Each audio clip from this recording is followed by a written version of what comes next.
Sebelum mempresentasikan tentang budaya positif dengan materi posisi kontrol guru, izinkan saya untuk memperkenalkan profil SMA Negeri 3 Kayu Agung.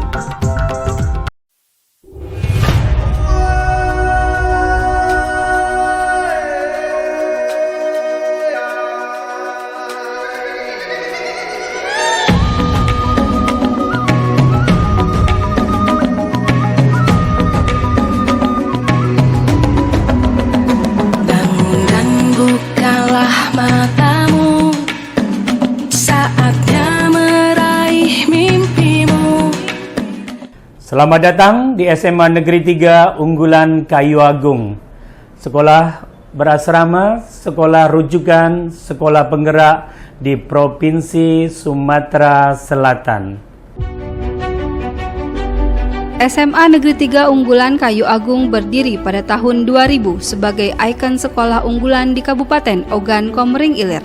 Dalam perjalanannya, SMA Negeri 3 Unggulan Kayu Agung telah menerapkan berbagai kebijakan pendidikan dari Kementerian Pendidikan, seperti sekolah kategori mandiri, sekolah RSBI, sekolah model, sekolah rujukan, hingga yang terbaru saat ini sebagai sekolah penggerak. Sekolah penggerak bermakna bahwa sekolah SMA Negeri 3 Unggulan Kayu Agung mengutamakan kebutuhan belajar murid sebagai wujud merdeka belajar. Murid diberikan ruang yang sangat luas untuk mengembangkan ide, kreativitas, dan inovasinya.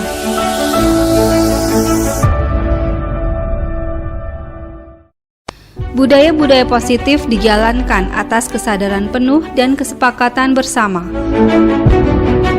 Penguatan profil pelajar Pancasila menjadi tujuan setiap proses pendidikan yang dijalankan melalui berbagai program yang berpihak kepada murid.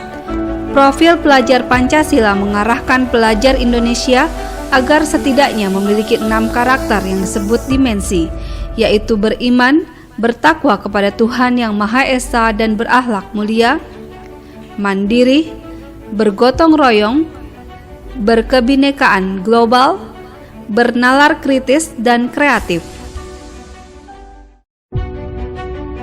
Program yang berpihak pada murid tersebut dapat berupa program akademis seperti KBM+, pembinaan olimpiade, karya tulis, dan literasi siswa, maupun digitalisasi pembelajaran.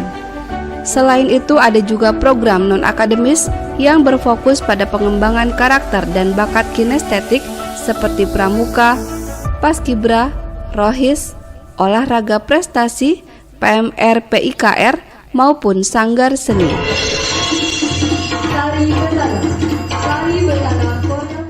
Jangan ragu, come and join us. Sarana dan prasarana. Kelas digital merupakan bentuk kelas fisik yang dilengkapi dengan sarana untuk pembelajaran digital.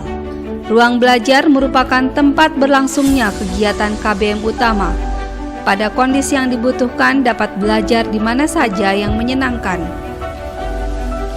Perpustakaan merupakan ruang referensi baik fisik maupun digital untuk kebutuhan penunjang belajar siswa, terutama dalam program karya tulis dan literasi siswa atau Katulistiwa. Gedung serbaguna merupakan aula untuk kegiatan skala besar yang melibatkan banyak partisipan. Asrama merupakan ruang istirahat dan bersosialisasi siswa. Semua siswa kelas 10, 11, maupun 12 tinggal di asrama. Ruang makan adalah resto bagi seluruh siswa dan guru.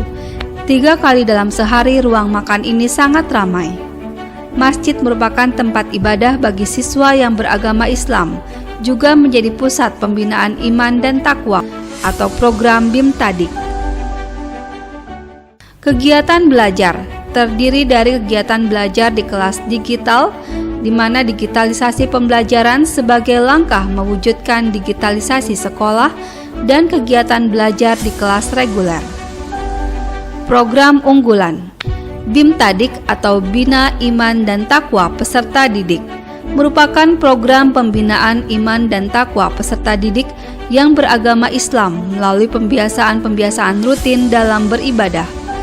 Kegiatan utama berupa pembiasaan sholat berjamaah 5 waktu di masjid, tausiah agama 2 kali dalam 1 minggu, zikir pagi dan petang, baca tulis Al-Quran, dan seni Islami. Katulistiwa atau karya tulis dan literasi siswa merupakan akronim 2 program, yaitu karya tulis dan literasi. Karya tulis berupa pembuatan karya ilmiah melalui bimbingan guru lalu diujikan pada akhir program. Sedangkan literasi berupa program membaca selama 15 menit sebelum KBM dan diminta tagihan berupa resume bacaan. Kelas digital, pembelajaran yang memanfaatkan fasilitas dan sarana digital untuk mengakses konten-konten pembelajaran digital, memaknai dan menggunakannya untuk pengembangan pengetahuan. Kompensasi merupakan akronim dari kelas kompetisi sains dan prestasi, merupakan kelas khusus bagi peserta didik dengan minat dan bakat pada bidang akademis untuk mengikuti kompetisi tertentu. Kegiatan ekstrakurikuler. Pramuka adalah ekstrakurikuler wajib untuk seluruh jenjang sebagaimana kebijakan Kementerian Pendidikan. Ekskul ini dilaksanakan setiap hari Rabu sebagai kegiatan rutin ditambah dengan kegiatan lain yang menyesuaikan jadwal sekolah. Paskibra merupakan bentuk pembinaan fisik, mental, dan jiwa cinta tanah air para siswa. Ekskul ini dilaksanakan setiap hari Kamis. Rohis merupakan ekstrakurikuler bagi siswa yang memiliki bakat dan minat lebih dalam di bidang agama untuk mengembangkan potensinya. Ekskul ini memiliki organisasi yang melakukan kegiatan rutin di masjid serta kegiatan khusus pada hari Senin. PIKR dan PMR merupakan ekstrakurikuler yang bergerak di bidang kesehatan di bawah pengawasan PMI dan BKKBN Kabupaten Ogan Komering Ilir. Ekskul ini mendidik keterampilan dasar dalam kesehatan dan konseling remaja. Sanggar seni merupakan sanggar yang berisi kegiatan seni seperti tari, musik, vokal, dan pertunjukan.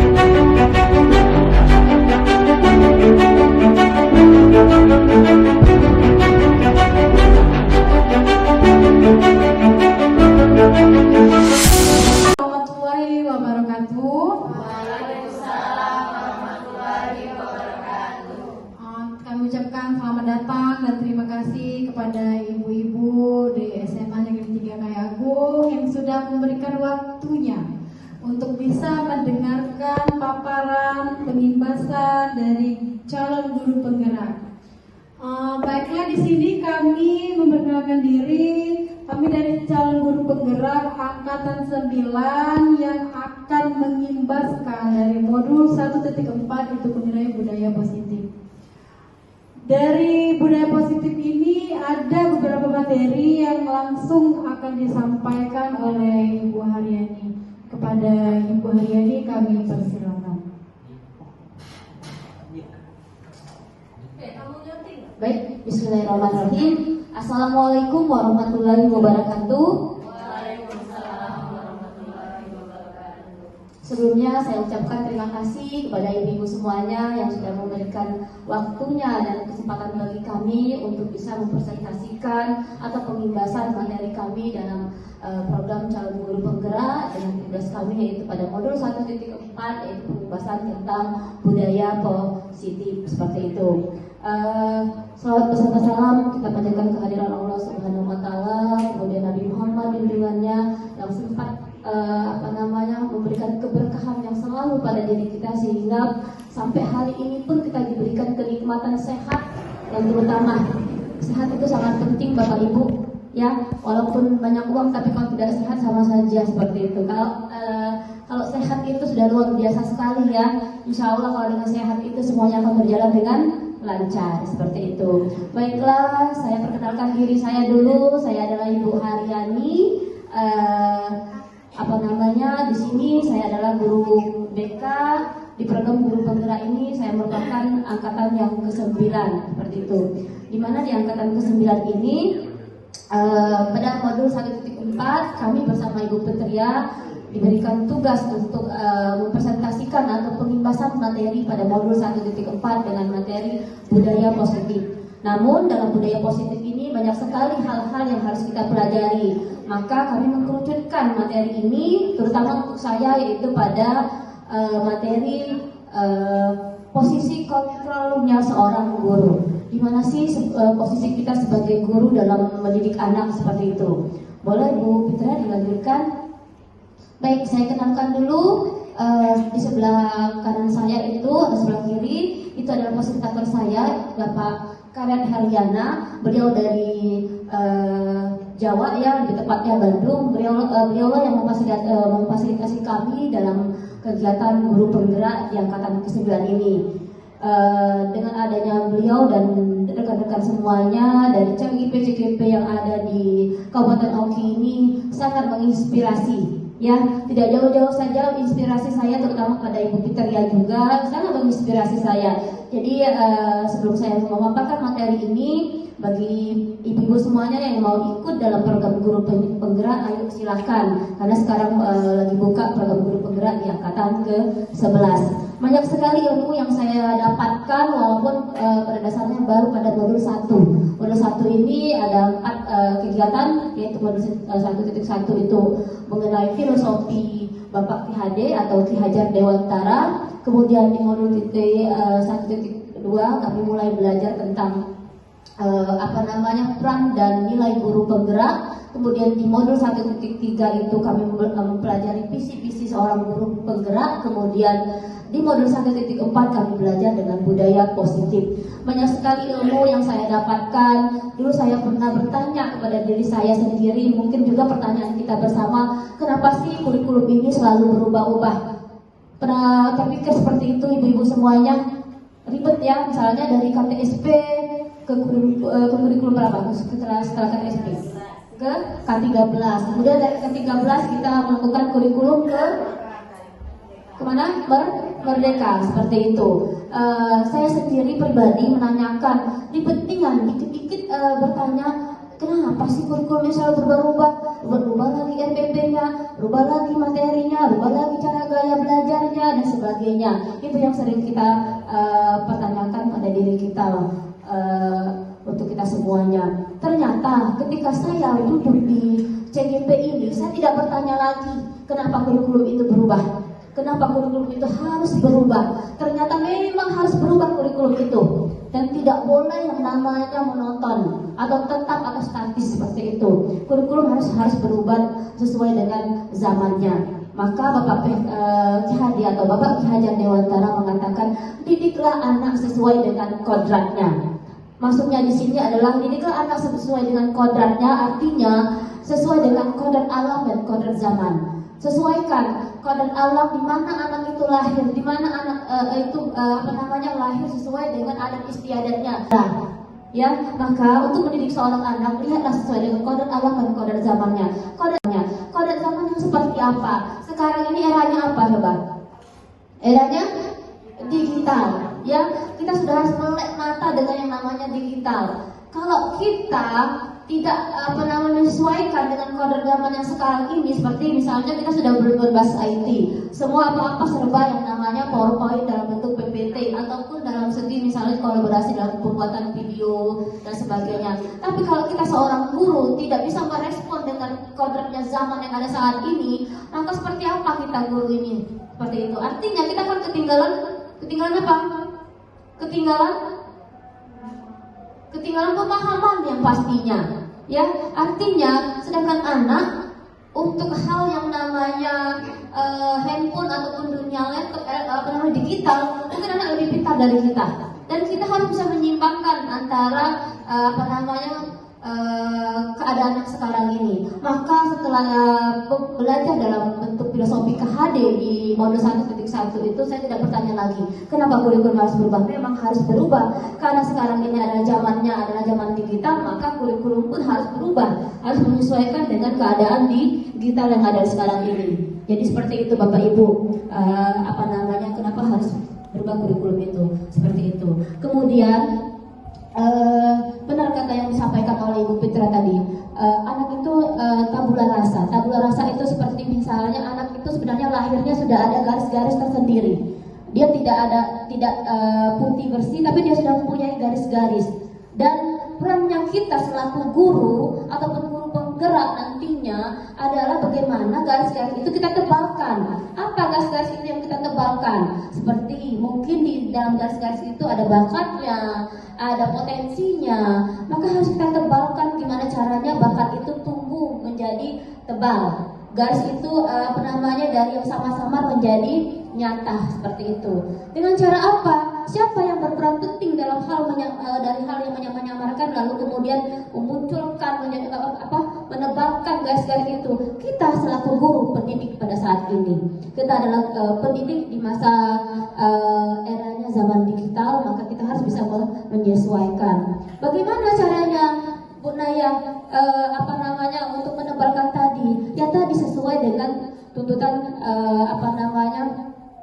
3 semboyan dari filosofi Bapak Ki Hade. Yang pertama yaitu ingaso subtulodo. Maksudnya ingaso tulodo itu artinya dari depan kita memberikan semangat, memberikan motivasi seperti itu ya, memberikan semangat, memberikan contoh sebagai teladan bagi murid-murid kita. Kalau anak pengennya menjadi apa yang sesuai dengan kita harapkan, kita dulu yang tampilnya. Bagaimana anak itu membentuk karakter yang baik, tapi karakter sendiri tidak baik seperti itu. Kalau kepengen anak itu menjadi anak yang misalnya pintar dalam digital, maka kita dulu yang berperan dalam hal itu. Ya, kita dulu menjadi panutan dari anak-anak. Pengen anak itu bertanggung jawab, kita dulu yang memberikan tanggung jawabnya. Seperti misalnya ketika masuk kelas pendisiplinan. Kalau kita mau bilang anak kita harus disiplin, nanti kalau kamu tidak disiplin, kamu mau jadi apa seperti ini. Kalau kita cuma cukup dengan berbicara saja, maka di mana letaknya anak akan terbentuk karakternya? Maka seorang anak harus punya yang namanya panutan. Jadi siapa panutan itu? Ya kita, seperti itu. Kita dulu yang mendisiplinkan, tepat waktu di kelas, jangan sampai ngaret-ngaret. Jadi anak akan melihat, oh benar, misalnya Ibu Nopi itu seperti ini, maka aku harus tiru, Bu Nopi lagi kalau besar lagi disiplinnya Bu Nopi itu bagus sekian, seperti itu. Kemudian kita, seperti apa Bu motivasinya tadi? Motivasi itu ada 2. Ada motivasi eksternal dan internal, atau bahasa sekarang itu namanya atau intrinsik dan ekstrinsik. X itu artinya dari di luar, in itu adalah dari dalam. Mungkin kategori dari X itu adalah diri kita atau guru, pendidik seperti itu ya. Jadi selaku guru kita harus memberikan motivasi eksternal juga dari anak-anak. Dengan adanya motivasi internal dari anak, misalnya anak-anak itu pengen bakatnya seni nari. Tapi ketika kita sebagai pendidik memberikan motivasi itu tidak ada, misalnya motivasi eksternalnya tidak muncul, misalnya ketika ada anak kita siswa atau katakanlah namanya misalnya Tata seperti itu. Tata ini orangnya senang hobi seni, tapi ketika dia mau izin dari kelasnya karena untuk ikut latihan, kita sendiri tidak memberikan izin, misalnya seperti ini. Bagaimana kita mau membentuk karakter anak yang pintar seni tadi seperti itu? Kalau kita sendiri saja membatasi seperti itu. Misalnya apalagi kita kepengen anak kita menjadi anak yang pintar dalam hal misalnya melukis, tapi kita tidak pernah menuntun anak itu untuk ngajakin dia lomba, misalnya ngajakin dia ikut serta dalam mengikuti kegiatan-kegiatan yang berhubungan dengan seni seperti itu ya Bapak Ibu semuanya ya. Jadi dari tengah kita memberikan motivasi, dan dari belakang kita sebagai Tudhuri Handayani. Sering sekali kita mendengar kata Tudhuri Handayani selaku dunia pendidikan ya. Artinya Tudhuri Handayani ini dari belakang kita mendorong anak. Jadi apapun dari keinginan anak, seperti contohnya atas nama siswa kita misalnya si Tata tadi yang hobi seni tadi, ayo kita dorong anak itu, kita motivasi seperti itu. Ayo ada lomba misalnya di Palembang tuh ada kegiatan ini, ayo kita motivasi, kita dorong anaknya, kita ajak latihan, beri semangat dia seperti itu. Saya lihat sini ada Ibu Lepti ya, selaku guru kesenian. Saya lihat Ibu Lepti sudah memberikan semangat kepada anak-anaknya ya, teruslah seperti itu Bu Lepti. Saya suka motivasi dari Ibu Lepti juga menjadi acuan bagi saya selaku guru penggerak. Artinya dengan keahliannya memotivasi anak dalam hal seni itu sudah terlihat di sekolah kita seperti itu. Maka sebagai guru atau pendidik, kita harus memiliki 3 semboyan. Ingat sosok klodo, dari depan kita sebagai panutan, dari tengah kita sebagai motivasi, dan dari belakang kita sebagai pendorong. Baiklah Bapak Ibu, itulah wejangan saya sebentar untuk materi kita yaitu tentang 5 posisi kontrol guru. Seperti apa sih posisi kontrol guru itu? Baik, dalam budaya positif itu benar yang sudah disampaikan oleh Bu Fitria tadi, ada 5 materi, ada disiplin positif, ada 5 kebutuhan dasar manusia, keyakinan kelas, 5 posisi kontrol, dan segitiga restitusi. Tadi Bu Fitria sudah menyampaikan tentang segitiga restitusi, dan saya sendiri selaku calon guru penggerak angkatan 9 akan menyampaikan materi yaitu 5 posisi kontrol guru. Selanjutnya Bu Fitria, kita ulas lagi apa sih budaya positif itu. Ingat, budaya apel pagi yang sudah kita terapkan di sekolah itu setiap harinya adalah termasuk budaya positif, seperti itu Bapak Ibu ya. Budaya positif adalah membimbing murid menumbuhkan disiplin diri karena motivasi internal untuk mewujudkan murid yang merdeka. Jika tidak memiliki motivasi internal, maka diperlukan pihak lain untuk mendisiplinkan kita atau motivasi eksternal. Konsep ini selaras dengan pernyataan Ki Hajar Dewantara bahwa disiplin diri diperlukan untuk menciptakan murid yang merdeka. Budaya positif adalah membimbing murid menumbuhkan disiplin diri karena motivasi internal untuk mewujudkan murid yang merdeka. Ingat ya, dengan apel pagi pun kita sudah membentuk disiplin anak, ya, sudah membentuk cepat-cepat bangun. Namanya kita kegiatan apel pagi jam 6.15.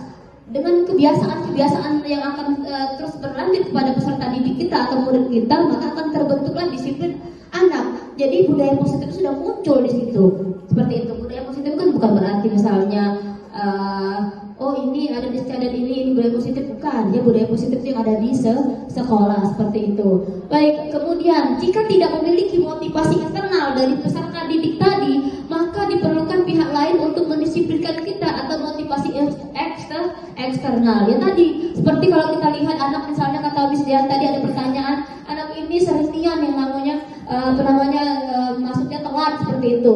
Artinya dia belum punya motivasi dari internal. Maka tugas kita memberikan motivasi eksternal. Mungkin bisa saja misalnya saya sendiri misalnya kalau terlihat seperti itu, misalnya benar kata Ibu Fitria tadi, memberikan konseling individual atau bersama, ya, tidak mesti harus konseling secara BK, ya, diajak komunikasi sama-sama apa sih yang membuat si anak telat masuk kelas, seperti itu. Mungkin saja sebelumnya dia mau sholat subuh dulu, mau sholat duha dulu, kayak gitu kan. Mungkin saja dia sudah tertanam disiplin positifnya adalah sholat duha yang tepat waktunya.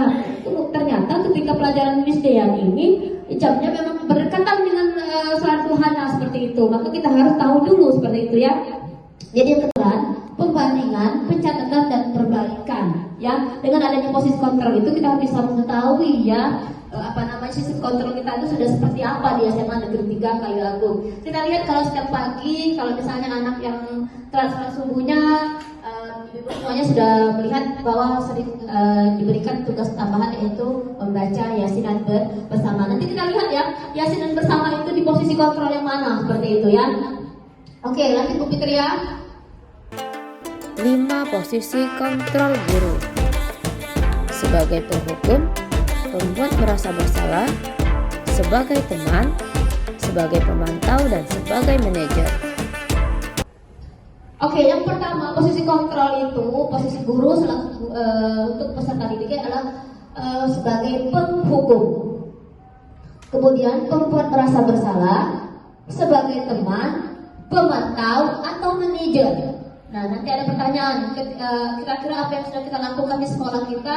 Anak yang telat sholat subuh diberikan bacaan Yasinan sampai habis, ya, disuruh baca Yasin bersama. Kira-kira itu termasuk penghukum, pembuat merasa bersalah, teman, pemantau, atau manajer? Maka kita sendiri yang akan menjawabnya pada saat itu nanti, ya. Baik, Bu Fitria, lanjut. Penghukum bisa menggunakan hukuman fisik maupun verbal. Orang-orang yang menjalankan posisi penghukum selalu mengatakan bahwa sekolah memerlukan sistem atau alat yang dapat lebih menekan murid-murid lebih dalam lagi. Contohnya, Patuhi aturanku atau awas, kamu selalu saja salah. Selalu, pasti selalu yang terakhir selesainya. Guru seperti ini selalu percaya hanya ada satu cara agar pembelajaran bisa berhasil, yaitu dengan Seperti apa sih penghukum itu? Penghukum bisa menggunakan hukuman fisik maupun verbal. Orang-orang yang menjalankan posisi penghukum senantiasa mengatakan bahwa sekolah itu memerlukan sistem atau alat yang dapat lebih menekan murid-murid lebih dalam lagi. Maksudnya itu berkata, patuhi aturan saya atau awas. Sering nggak dengar itu? Atau sering nggak kita melakukan? Awas ya, ibu hukum kamu ya. Seperti itu. Sering kita lakukan seperti itu. Kalau saya sering itu, maka dalam hal ini saya belajar dari CGP ini, saya merasa direfleksi sekali untuk diri saya sendiri ya. Kemudian berkata lagi, kamu selalu saja salah. Artinya apa? Sebagai penghukum itu kamu selalu saja salah. Selalu pasti, selalu yang terakhir selesainya. Guru seperti ini senantiasa percaya hanya ada satu cara agar pembelajaran bisa berhasil, yaitu cara dia. Nah, ketak kita bahasanya Bu dalam hal penghukum. Baikkah yang namanya penghukum tadi belum tepat Bapak Ibu? Karena apa? Karena kita kalau di posisi sebagai penghukum, maka anak akan ada rasa dendam, merasa tidak percaya diri, merasa tidak nyaman ada di SMA 3, merasa tidak nyaman ada di dekat kalian, di dekat kita semuanya, seperti itu. Apalagi kata-katanya, awas ya, kalau tidak mengerjakan tugas hari ini, ibu hukum kamu. Apalagi kalau misalnya spontannya kata-kata itu misalnya, oh ternyata misalnya si Zaki itu nggak ngumpul tugasnya hari ini. Kita lihat, Zaki kamu nggak ngumpul tugas ya? Iya Bu, sini kamu dihukum. Tegak kamu di ujung papan tulis itu. Apa yang terjadi pada anak ketika kita melakukan posisi penghukum? Pertama, anak menjadi tidak percaya diri. Kedua, anak menjadi pendendam yang akan diingat seumur hidup. Saya pun ingat sekali siapa yang menghukum saya pada saat zamannya di SMA. Saya tidak melakukan kesalahan, tapi tiba-tiba langsung geblek tangan saya di gebuk pakai pistol di belakang. Rasanya sampai sekarang pun ingat seperti itu. Mungkin Bapak Ibu juga pernah merasakan, atau saya sendiri yang merasakan seperti itu ya. Baik, lanjut Bu Fitria. pembuat merasa bersalah. Posisi ini biasanya guru akan bersuara lebih lembut. Pembuat rasa bersalah akan menggunakan kenyamanan yang membuat orang lain merasa tidak nyaman, bersalah, atau rendah diri. Kata-kata yang keluar dengan lembut akan seperti, "Ibu sangat kecewa sekali dengan kamu. Berapa kali ibu harus memberitahu kamu ya? Gimana coba kalau orang tua kamu tahu kamu berbuat seperti ini?" Di posisi ini, murid akan memiliki penilaian diri yang buruk tentang diri mereka. Murid merasa tidak berharga dan telah mengecewakan orang-orang disayanginya. Sebagai pembuat merasa bersalah, seperti apa sih pembuat rasa bersalah itu? Posisi ini biasanya guru akan bersuara lebih lembut. Ayo, siapa ini biasanya posisi pembuat rasa bersalah? Misalnya, Lati, kau tak kesian aku nengok ibu lah capek ngajar di kelas ini. Kau masih nges-ngesan. Itu salah satu posisi membuat rasa bersalah. Ada yang seperti itu Bapak Ibu? Dan tampaknya saya sendiri saja ya, insya Allah tidak seperti itu. Jadi kalau kita berkata yang seperti itu membuat rasa bersalah, kurang tepat ibu-ibu semuanya. Seperti itu ya. Saya pun bersama Bu Betria langsung geblek ketika mendengar kalimat seperti ini ketika pelajaran dari materi yang disampaikan di modul 1.4 ini. Ya, terutama di posisi kontrol guru. Jadi ketika misalnya coba Bu bangun dikit, ibu sangat kecewa sekali dengan kamu. Berapa kali ibu harus memberitahu kamu ya. Gimana coba kalau orang tua kamu tahu kamu berbuat seperti ini? Cak mana kau nih? Coba orang tua kau tahu di sini. Kau cek ini. Artinya apa? Kita membuat anak merasa bersalah. Gara-gara orang tua aku dimarahi. Gara-gara orang tua aku datang ke sekolah. Gara-gara aku ibu itu merasa sedih. Artinya kita memposisikan diri kita sebagai pembuat rasa bersalah. Dalam hal ini dan posisi kontrol guru ini adalah kurang tepat Bapak Ibu seperti itu. Ya, nanti Bu Fitria. Kemudian posisi teman. Nah, Posisi teman. Posisi ini tidak akan menyakiti murid, namun akan tetap berupaya mengontrol murid melalui persuasi. Posisi teman pada guru bisa negatif atau positif. Positif di sini berupa hubungan baik yang terjalin antara guru dan murid. Guru di posisi teman menggunakan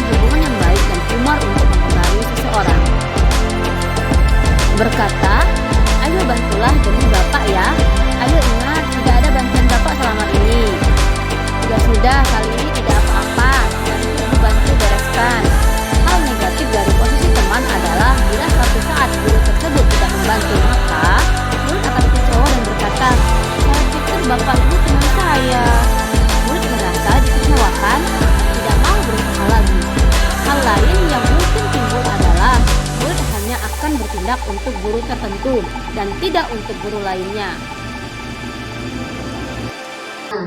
Posisi teman ini biasanya, posisi ini tidak akan menyakiti murid, namun akan tetap berupaya mengontrol murid melalui persuasi. Posisi teman pada guru bisa negatif atau positif. Positif di sini berupa hubungan yang baik yang terjalin antara guru dan murid. Guru di posisi teman menggunakan hubungan yang baik dan humor untuk mempengaruhi seseorang. Ayo kita lihat contohnya, berkata misalnya, ayo bantulah demi bapak ya, ayo bantulah demi ibu, ayo Zaki demi ibu ya, kamu harus ikut misalnya pemilihan duta genre. Artinya kalau kita memposisikan diri kita sebagai kontrol ke teman, ya sebenarnya sudah mulai tepat dalam hal posisi ini. Tapi ada dampaknya, ya sudah baik posisi teman ini. Coba kalau kita pikirkan, andai kata si anak ini selalu berpegang teguh pada kita, misalnya kepada Bu Witri, si Zaki ini selalu menurut apa kata Bu Witri, apa yang dia omong ke Bu Witri dia ikut, karena motivasinya adalah motivasi yang keluar dari eksternal. Andai kata Bu Witri ini keluar dari SMA 3 ini tidak lagi ngajar di sini, bagaimana keadaan Zaki pada saat itu? Coba bayangkan Bapak Ibu, akan berubah karena motivasi eksternalnya ada di Ibu Witri tadi. Ketika Bu Witri tidak ada lagi, maka ketika melihat ada pacarnya yang tidak ada di SMA 3, motivasinya dari SMA 3 akan menurun atau tidak ada lagi seperti itu. Posisi teman sangat bagus, tapi hati-hati dengan dampaknya. Ya, boleh kita memposisikan sebagai teman, tapi ingat kita harus bisa membangkitkan diri peserta didik sebagai motivasi internal, harus dari diri dia sendiri. Saya selalu bilang misalnya ada siswa misalnya si Zaki itu, mau ikut pemilihan duta genre nggak? Nggak dulu deh Bu, kayak gitu. Ya udah, pokoknya kalau memang ngerasa belum ada motivasi, belum ada maunya, nggak apa-apa, nanti aja tahun depan seperti itu. Saya selalu bilang seperti itu sama anak-anak. Jadi artinya biarkan motivasi itu dari anak itu sendiri. Artinya saya memberikan masukan untuk si anak tadi, misalnya atas nama si Zaki tadi, dengan gambaran misalnya, ayolah demi Ibu Cynthia, Ibu Leti, Ibu April, misalnya seperti itu. Artinya itu kurang tepat. Sudah tepat tapi kurang tepat. Gimana itu ya? Kurang tepat tapi belum tepat, ya seperti itu. Baik, selanjutnya Ibu Fitria, pemantau. Memantau berarti mengawasi. Pada saat kita mengamati, kita bertanggung jawab atas perilaku orang-orang yang kita awasi. Posisi pemantau berdasarkan peraturan-peraturan dan konsekuensi. Pertanyaan yang diajukan seorang pemantau, peraturannya apa? Apa yang telah kamu lakukan? Sanksi atau konsekuensinya apa? Seorang pemantau sangat mengandalkan penghitungan, catatan, data yang dapat digunakan sebagai bukti atas perilaku seseorang. Posisi ini akan menggunakan stiker, slip, catatan, daftar cek. Posisi pemantau sendiri berawal dari teori stimulus dan respon yang menunjukkan tanggung jawab guru dalam mengontrol murid. Sebagai memantau berarti mengawasi. Pada saat kita mengawasi, kita bertanggung jawab atas perilaku orang-orang yang kita awasi. Posisi pemantau berdasarkan pada peraturan-peraturan dan konsekuensi. Seperti apa contohnya? Pertanyaan yang diajukan sebagai pemantau agak ditinggikan dikit Bu Fitri ya. Peraturannya apa? Apa yang telah kamu lakukan? Apa yang telah kamu lakukan? Sanksi atau konsekuensinya apa? Jadi ketika misalnya anak terlambat masuk sekolah atau anak terlambat masuk ke kelas, ayo konsekuensinya apa? Kalau kamu terlambat dengan keyakinan kelas kita seperti apa? Ya Bu, kalau misalnya terlambat aku disuruh ini. Artinya kita memposisikan diri kita sebagai pemantau. Sudah tepat juga, tapi belum maksimal. Karena apa? Pemantau ini sama saja kita memberikan hukuman, tapi hukumannya berdasarkan dengan aturan yang sudah ada. Lain dengan hukuman yang pertama tadi. Hukuman itu bisa mendadak ya, tiba-tiba munculnya gamblang. Misalnya ketika anak baru masuk, tiba-tiba kamu pengen marahin dia, pengen menghukum, udah nyokok di sana. Artinya tidak sesuai dengan aturan, tidak ada yang namanya deskripsi di tata tertib kelasnya. Tapi kalau pemantau sudah ada Seperti itu, tinggal dia mengikuti saja apa yang sesuai dengan konsekuensinya atau peraturan yang ada. Itu posisi pemantau. Lalu posisi mana budaya yang paling tepat untuk kita sebagai pendidik? Oleh Bu Putra yang terakhir, manajer. Kok manajer? Manajer itu bagian apa? Kalau dengan kata manajer kayak semacam pegawai apa gitu di perusahaan ya. Kita juga sebagai pendidik harus berpihak kepada posisi dalam membentuk posisi control manager. Manajer itu seperti apa? Posisi manajer. Manajer adalah posisi di mana guru melakukan sesuatu bersama dengan murid. Mempersilahkan murid mempertanggungjawabkan perilakunya, mendukung murid agar dapat menemukan solusi atas permasalahannya sendiri. Seorang manajer telah memiliki keterampilan di posisi teman maupun pemantau, dan dengan demikian bisa jadi pada waktu-waktu tertentu kembali ke kedua posisi tersebut bila diperlukan. Seorang manajer akan berkata, apa yang kita yakini, kembali ke keyakinan kelas. Apakah kamu meyakininya? Jika kamu yakin, apakah kamu bersedia memperbaikinya? Jika kamu memperbaiki hal ini menunjukkan apa tentang dirimu? Apa rencanamu untuk memperbaiki hal ini? Tugas seorang manajer bukan untuk mengatur perilaku seseorang. Kita membimbing murid untuk dapat mengatur dirinya sendiri. Seorang manajer bukan memisahkan murid dari kelompoknya, namun mengembalikan murid tersebut ke kelompoknya dengan lebih baik dan kuat. Ingat tadi saya bilang apa? Posisi teman sudah baik tapi belum tepat ya. Posisi teman. Kemudian mana nih bacaan tadi? Seorang manajer telah memiliki keterampilan posisi teman maupun pemantau. Jadi teman, pemantau, manajer sudah tepat kita lakukan. Tapi kalau untuk sebagai penghukum dan pembuat rasa bersalah itu kurang tepat ya. Bisa jadi di waktu-waktu tertentu kembali kepada kedua posisi tersebut bila diperlukan. Jadi dalam posisi manajer bisa jadi kita pakai yang pemantau dan sebagai teman ya. Seperti apa sih Bu sebagai seorang manajer akan berkata misalnya apa yang kita yakini? Kembali ke keyakinan kelas. Apakah kamu meyakini? Jika kamu meyakini, apakah kamu bersedia memperbaiki? Jika kamu memperbaiki hal ini menunjukkan apa tentang dirimu? Apa rencana kamu untuk memperbaiki hal ini? Jadi ketika anak yang bermasalah membuat kontrol diri dia, di mana posisi dia bersalah tadi, melihat tidak untuk disebutkan kau ini salahnya ini. Biarkan dia sendiri yang melakukan bertindak sebagai ahli itu. Biarkan dia melakukan kesadarannya dengan sendirinya. Artinya kita sebagai seorang manajer menanyakan, misalnya si anak saya mengatakan Tia, apa yang sudah kamu yakini ketika di keyakinan kelas kita saat ini. Misalnya si Zaki itu mengatakan anak itu misalnya ya Bu dalam keyakinan kelas harusnya seperti ini. Terus saat ini posisi kamu itu kira-kira sudah tepat belum kan gitu. Jangan katakan bersalah tapi kurang sudah tepat belum seperti itu. Jadi kita itu merefleksi dia, jangan sampai menjatuhkan dia. Apa yang bisa kamu lakukan untuk memperbaiki agar kamu tidak melakukan yang namanya telat lagi masuk kelas tadi. Jadi kita langsung bertanya kepadanya, biarkan dia yang menjawabnya. Oh ya Bu, lain kali aku tepat waktu, aku cepat-cepat ke kelas dia udah telat lagi. Biarkan dia yang menjawab dengan sendirinya. Maka setelah dari kata-kata si anak tadi, kamu yakin bisa melakukan itu? Tanyakan, yakin Bu? Oke, kalau kamu yakin kita sepakat ya bahwa selanjutnya kita akan tepat waktu sesuai dengan keyakinan yang sudah kamu lakukan saat ini. Kamu bersedia? Bersedia Bu? Seperti itu. Ya, sebagai manajer itu artinya mengontrol, menanyakan. Anak yang salah itu belum tentu salah. Misalnya anak yang mencuri uang temannya. Kita lakukan sebagai manajer, kita tanyakan apa alasannya mengapa dia melakukan pencurian tadi. Ternyata dirinya tadi gamblang nian, dia belum makan sarapan pagi. Ternyata belum makan sarapan pagi itu dia mau mendekati duitnya, tidak bawa uang, orang tuanya tidak memberikan dia uang.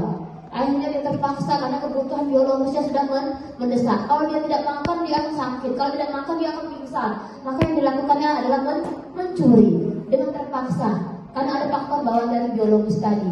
Daripada aku mati, daripada aku pingsan, kalau aku mencuri, seperti seperti itu kan kalau dibilang, kalau kita lihat dari sebagai orang yang mencuri, kalau kita tanyakan itu alasannya. Anak aku nak beli susu, anak aku nak makan, anak aku nak bla bla bla, seperti itu. Artinya apa yang dilakukan orang yang bersalah itu sebenarnya dia tidak salah. Dia mempunyai alasan kenapa dia harus salah, seperti itu. Ya, baik. Bagaimana ibu semuanya sudah paham dengan apa yang sudah saya sampaikan? Nanti boleh ditanya ya kalau misalnya kurang paham seperti itu. Boleh Bu Fitria next. Oke, saya punya kalimat-kalimat. Mari kita sama-sama merefleksi diri kita apa yang sudah kita pelajari pada hari ini. Ya, coba kita lihat dari pernyataan yang pertama. Ibu semuanya boleh bilang apakah itu pemantau, apa teman, apa penghukum, apa membuat rasa bersalah, atau sebagai manajer. Ya, bisa ya? Coba kita perhatikan dengan kalimat yang pertama ini. Saya kecewa sekali dengan kamu. Di posisi mana itu? Pembuat rasa bersalah. Boleh. Saya sangat kecewa sekali dengan kamu. Boleh. Benar Bu Dian. Bu Dian sudah memperhatikan saya. Terima kasih Bu Dian ya. Oke, selanjutnya. Kamu tidak pernah benar melakukannya.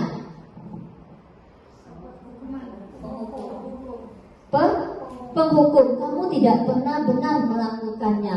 Boleh ya. Bisa sebagai penghukum, pembuat rasa bersalah. Bisa juga Bu Fitri. Boleh ya, seperti itu. Ayo kita sepakat sama-sama saja ya. Karena ini adalah sekolah kita, maka kita harus menyepakati satu suara ya.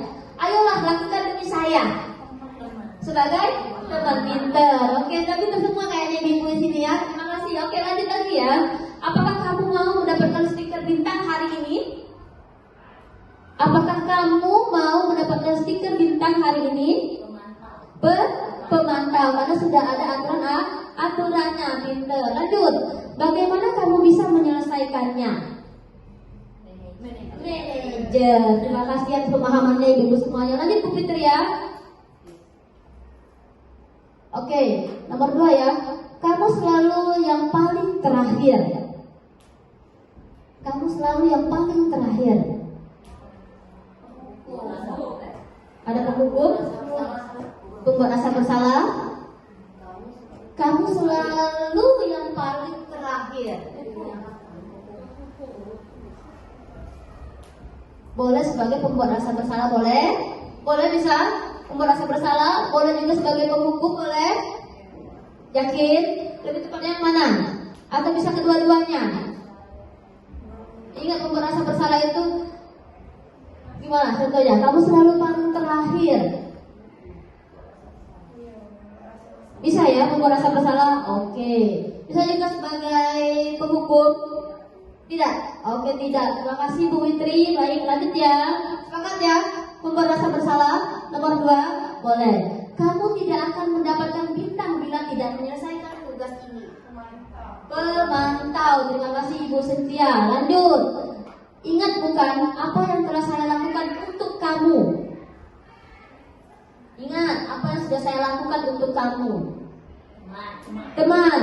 Boleh. Oke, sip. Semuanya benar ya. Oke, lanjut. Kamu tidak akan pernah berhasil dalam kehidupan ini.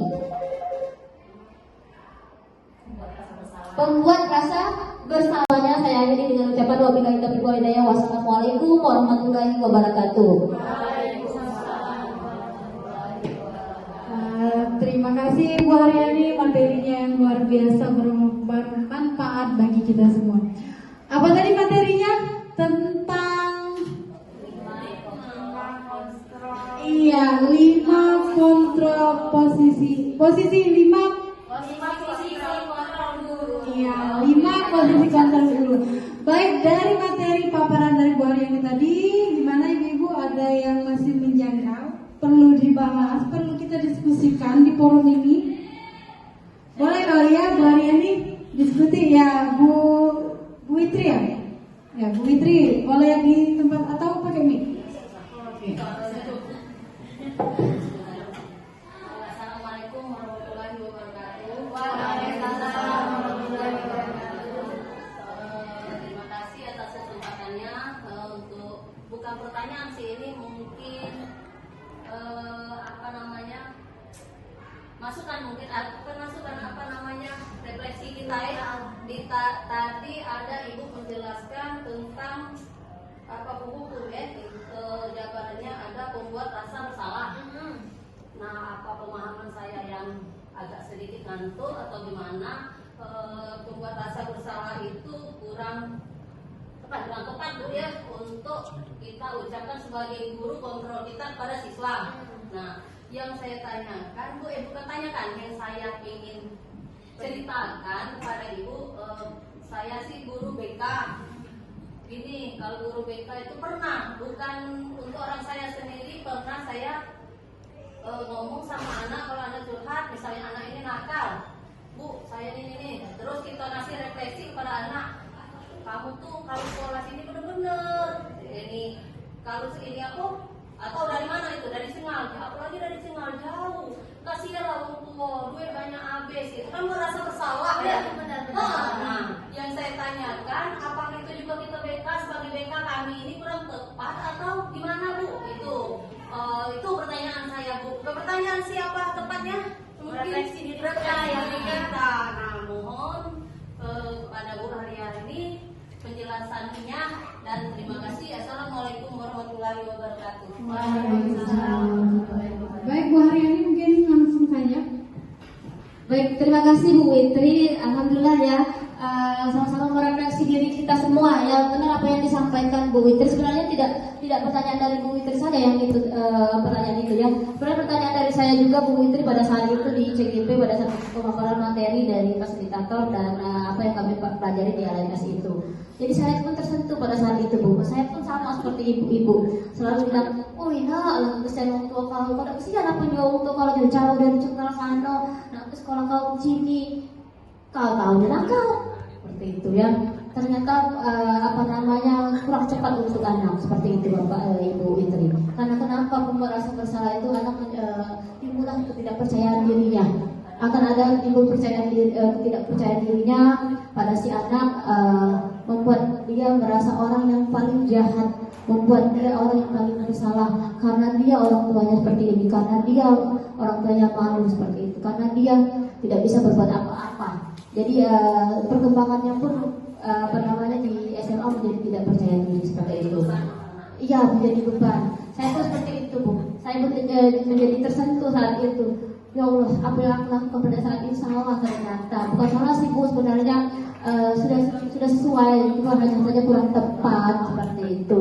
Tidak ada yang salah sih, sebenarnya tergantung pada murid ya sebenarnya. Ketika murid memposisikannya tidak merasa tersinggung, misalnya mengal bahasa kita ya aman-aman saja, tapi bagi anak yang mungkin sensitif, orang yang mudah melo, melankolis, mungkin akan tersentuh seperti itu.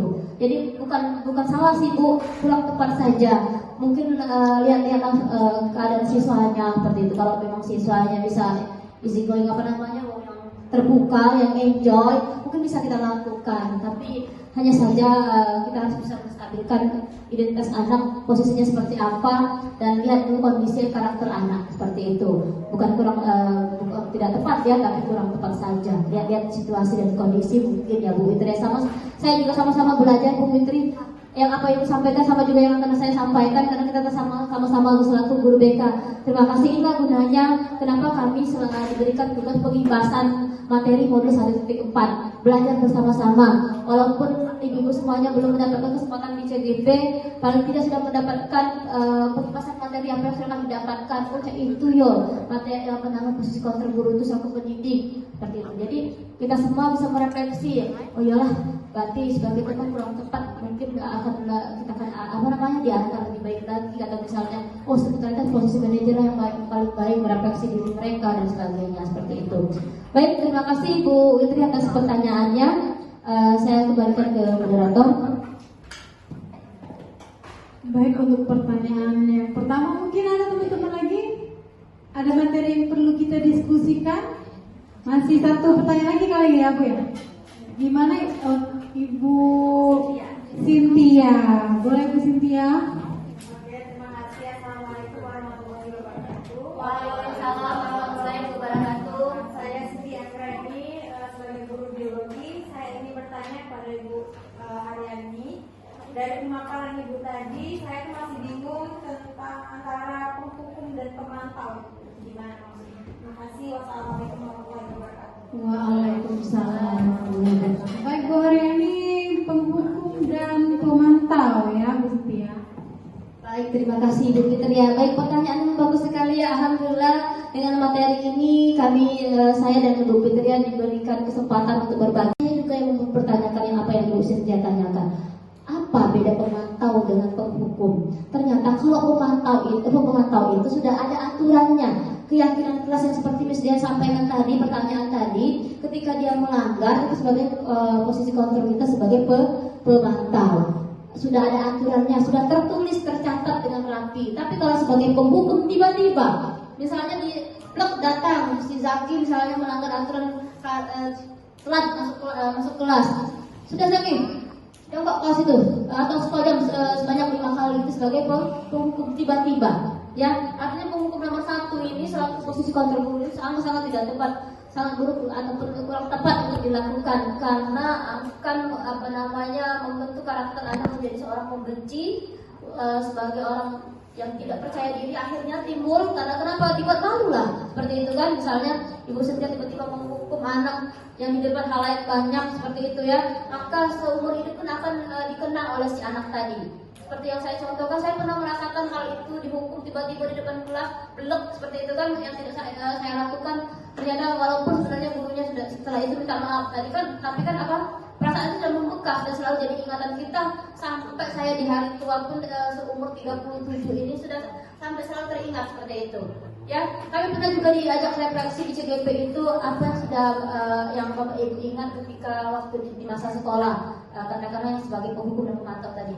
Saya akhirnya menceritakan saya pernah kan akhirnya ketika kita sedang merefleksikan diri kita, jangan lagi dibuat seperti itu, jangan lagi kita memberikan jangan kepada peserta didik apa yang menurut kita salah pada saat zaman yang kita selaku sekolah kemarin, jangan lagi tiru pada saat ini seperti itu, terutama sebagai penghukum, karena penghukum itu kurang tepat atau tidak tepat seperti itu. Nah, sebagai pertanyaan saya tadi, kita yang disuruh dari sekolah ini, pihak sekolah kan kita kalau misalnya tidak sholat subuh, anak-anak disuruh yasinan bersama. Kira-kira itu posisinya di mana kita?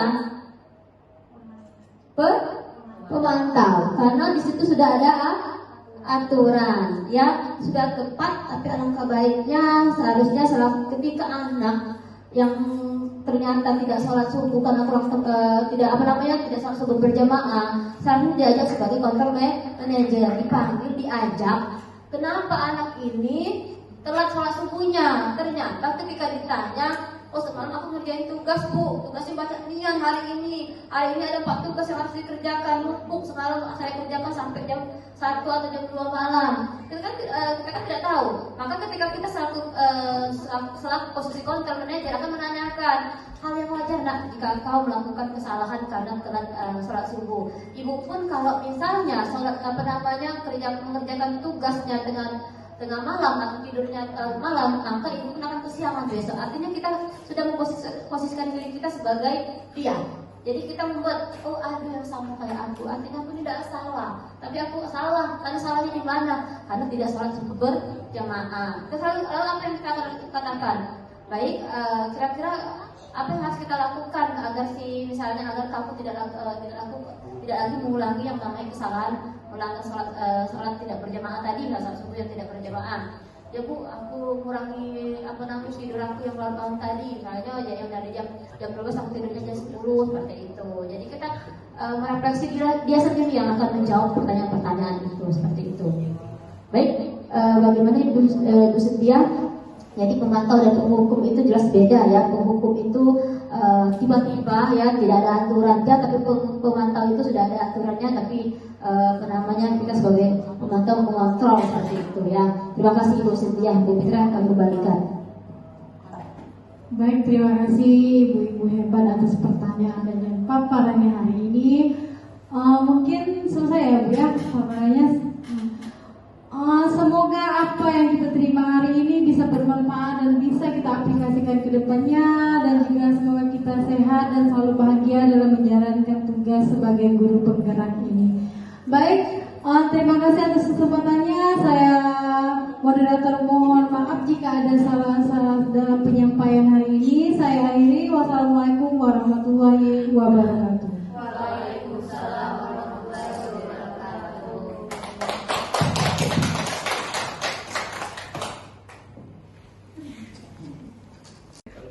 Rama, Ibu dapatkan laporan dari wali asrama. Katanya Rama sudah 2 hari ini tidak sholat subuh berjamaah. Iya benar Bu. Boleh tahu alasannya kenapa? Karena saya mengerjakan tugas yang deadline-nya hari ini Bu. Oh begitu, hal manusiawi ya Mas, jika melakukan kesalahan. Ibu juga mungkin kalau di posisi Rama, tidur larut malam, biasanya udah kesiangan. Kira-kira yang sudah dilakukan Rama itu sudah benar atau tidak dalam keyakinannya? Tidak benar Bu.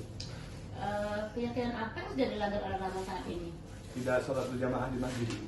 Baik, kalau begitu apa yang harus dilakukan agar tidak terjadi lagi hal itu? Lebih mengatur waktu lagi saat malam hari untuk mengerjakan tugas yang deadline-nya sudah dekat. Baik, terima kasih. Kamu bersedia untuk memperbaiki kesalahan ini? Sangat bersedia Bu. Baik, terima kasih Rama. Silakan kembali ke kelas kalau begitu ya. Ya, Bu. Tetap semangat ya Rama. Terima kasih Bu. Oke. Saya Rama Praja dari kelas 12-3. Saya sangat senang sekali diajak untuk merefleksi perilaku saya dan dapat belajar untuk lebih memanage waktu saya. Terima kasih. 3. Fahri, Ibu mendapatkan laporan dari wali kelasnya. Katanya Fahri ini sering tidur di dalam kelas ya? Iya Bu, benar. Oke, boleh tahu apa alasannya? Fahri sering main game Bu sampai larut malam, jadi Fahri kesiangan bangun dan kurang tidur. Baik Fahri, kalau memang seperti itu hal yang wajar ya manusiawi jika melakukan kesalahan. Kira-kira yang sudah dilakukan Fahri itu sudah sesuai dengan keyakinan kelasnya? Tidak sesuai Bu. Oke, kalau tidak sesuai, menurut kamu keyakinan apa yang sudah dilanggar oleh Fahri? Tidur di saat jam pelajaran Bu. Oke, menurut kamu tidur dalam kelas saat jam pelajaran penting tidak dalam proses pembelajaran di kelas? Penting Bu agar kita bisa paham tentang pelajaran yang disampaikan oleh guru.